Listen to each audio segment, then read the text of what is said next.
one of the most dangerous phrases in coding is "it works." We've seen it when we were running this Fred and Mary animation in the previous lesson. Sometimes it worked.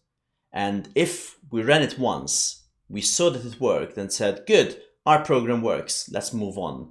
We may have never realized that sometimes it was working, sometimes it wasn't. So one of our jobs as programmers is to make sure that our program really works. One way is to test it and try it out. And as you learn more programming, you'll figure out more ways of making sure that your program, as much as you can, is doing what you want it to do. So let's explore this bug. We've seen that sometimes this seems to work well. It stops when, presumably in this case, Fred has reached 200, but sometimes it doesn't. Let's try it. It did stop this time. Let's try it again. It didn't stop this time. So something went wrong there. Let's figure it out. Now, in order to make this easier to debug, because I happen to know what the problem is, I'm going to make one small change, right? And I'm going to change the finish line to, let's say, 159 instead of 200. Shouldn't matter too much, right? It didn't work. Let's find out what's happening. So, when should our program be stopping the loop? This line needs to happen. So if this line happens, line 31, then our loop should stop. This seems to tell us that something is happening in our code so that this line doesn't always happen. And this line will happen depending on whether this if statement is true or false. So if either Fred's position is the finish line or Mary's position is minus the finish line. Let's find out what Fred's position is. Print Fred.xscore and print Mary.xscore. And just to make it easier, I'm going to print an extra blank line. Now, for the time being, just so that I don't have too many printouts, I'm going to remove the else part. So I'm going to comment out else, print carry on as normal, as usual, so that we don't have all of those printouts, and the only printouts we have are Fred's position, Mary's position, and a blank line. And then again and again, until the turtle has reached the end, if they do.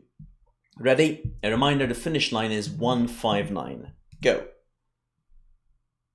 Okay, it didn't work. Let's stop it.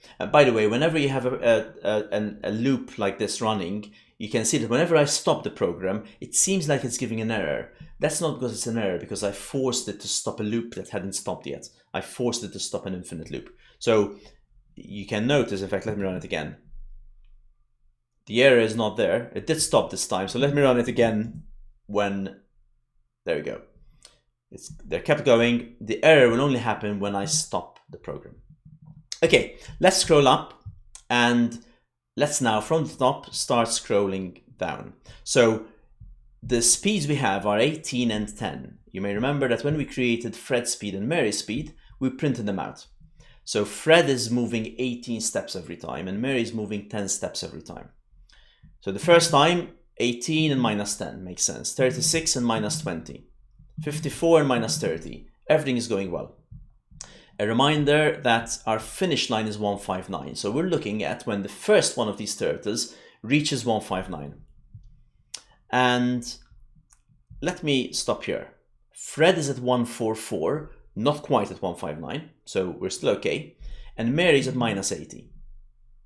Mary is going slower in this case, so we know that Fred is going to be the first one to reach 159. See what's happened in the next loop, in the next iteration of the while loop. Fred was at 144. His speed is 18. So we added 18 to Fred's 144 to take him to 162. Now, 162 is past the finish line, but what decision are we asking the computer to make? We're asking the computer to say, is Fred's X position, which is 162, equal to the finish line, which is 159? Now, we can say, come on Python, you know what I mean. Well, no, Python doesn't. Python only knows what we wrote. And we said, is xscore, Fred's xscore, exactly equal to the finish line? It wasn't at 144, it wasn't at 162, and it will never be, because now Fred has gone past the finish line. So he jumped over the finish line, and we never checked. There was never a point where he's standing exactly on the finish line. And that's what we're checking here. How do we fix this? We can make this greater than or equal to. So now we're saying if Fred is on the finish line, or at any point he's past the finish line, then I want you to trigger this if statement. Same with Mary, but remember, Mary is going to the left and those are negative numbers. So now, because negative numbers get smaller as they get more negative, we need less than or equal to minus finish line.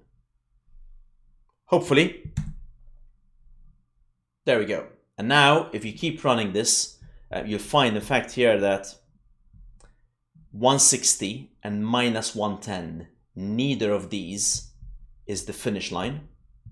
But once again, did Fred go to 16 this time? No, that's a different number. Went from 144 to 160. So he went from before the finish line to after the finish line. Let's try one more time. It's Fred who's going faster still in this case. There you go, from 156, which is before the finish line. The next time it was 160, which is after the finish line. One more race. And this time Mary was first, right? No, it's still Fred. Fred is still going faster. In all of these ones, Fred happens to be going faster. So we've found a bug, and incidentally, that's why I put the finish line as 159, because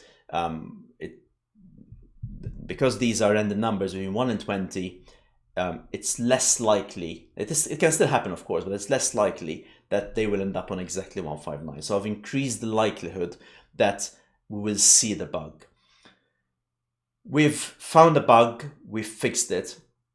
We'll talk more about bugs in the future, but the key point here is that the program will do exactly as we tell it to do. Not what we want it to do, what we write, the code we write are the instructions for the computer program.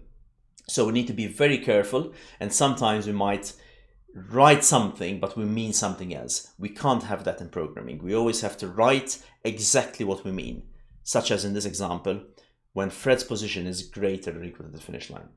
This is part of the mindset I started this course with. This idea of thinking a bit in a way that's compatible with a computer. So we need to find these things where our program could go wrong and prevent them from not working.